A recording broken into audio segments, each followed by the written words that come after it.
Hello guys welcome to our channel Susan Rai channel. आज चाहिँ हामी वर्णमाला स्कुल आएको छौँ। सानो केटाकेटीहरूको यहाँ चाहिँ क्लास 5 सम्म छ। तायामालाई पनि उसको दादा र दिदीसँगै यहाँ ल्याएको छौँ हामीले रमाइलोको लागि। अनि यहाँ हामी लाइन लगेर पूजा गऱ्यौँ। पूजा गरिसकेर अनि यहाँ क्लासभित्र गएर लेखाउने रहेछ फर्स्ट डे आउनेहरूलाई चाहिँ। त्यही भएर अनि यहाँ हामीले एकछिन खेलायौँ तायामालाई। त्यसपछि यहाँ म्याडमले ल्याउनु भन्नुभएर यहाँ हामी लेखाउँदैछौँ। यहाँ म्याडमले लेखाउनु हुँदैछ। तायामाको चाहिँ ध्यानै छैन, उतातिर हेर्दैछ। मस्त ध्यानै छैन तायामाको।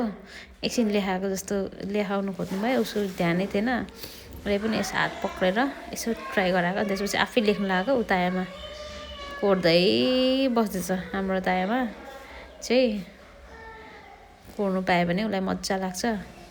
तायामाको टाइम त भएको छैन नि त, सानै छ। त्यही पनि लिएको छौँ हामीले। अनि त्यसपछि हामी तायामालाई चाहिँ हामीले साइकलमा हालेर लगेको थियौँ। वर्किङ डिस्टेन्स 10 मिनटको वर्किङ डिस्टेन्समा छ नि त, त्यही भएर साइकलमै हालेर लग्यौँ।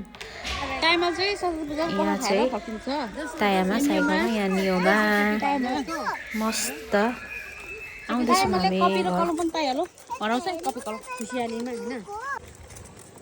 थोरै भनेर थोरै लगाएको थियौँ कि भरे चाहिँ अनि लु यति साह्रै नै भनेर बट्टा चाहिँ यस्तो राम्रो भित्र चाहिँ भनेर अनि मिरा नानाले चाहिँ अनि यति फेरि धेरै लगाइदिएर कसै धेरै हुने हो कसै ल म हिँड्नु कि नहिँड्नु? तिमी नहिँड्न हिँड न उता हिँड न उता।